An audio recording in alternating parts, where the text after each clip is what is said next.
Depuis janvier 2025, l'Arabie Saoudite a exécuté 340 personnes. Un seuil jamais atteint depuis que les chiffres sont publiés. Même 2024, pourtant déjà très sombre, est dépassé.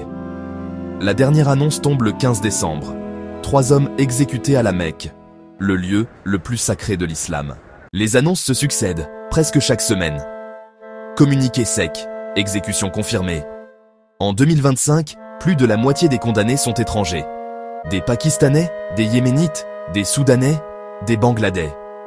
Souvent pauvres, souvent sans défense solide. Le moteur principal de cette accélération porte un nom, la guerre contre la drogue. 232 exécutions liées aux stupéfiants cette année. Le Captagon est désigné comme ennemi numéro 1.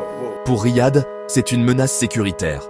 Pour les ONG, c'est une peine irréversible appliquée après des procès opaques. Aveux contestés, accès limité aux avocats, et parfois, des familles informées après coup. À l'international, le Royaume parle de réforme, de modernisation, de vision 2030.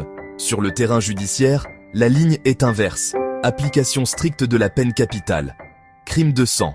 Terrorisme. Drogue. Aucun moratoire annoncé. Aucun ralentissement visible. Amnesty le rappelle, seules la Chine et l'Iran font plus d'exécutions. La question n'est plus orale, elle est politique. Jusqu'où cette stratégie peut-elle aller sans coup diplomatique réel? Pour l'instant, Riyad assume et continue.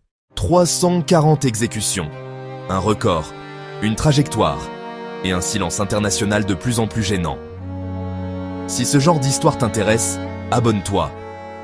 On parle tous les jours du Maroc et du monde ici.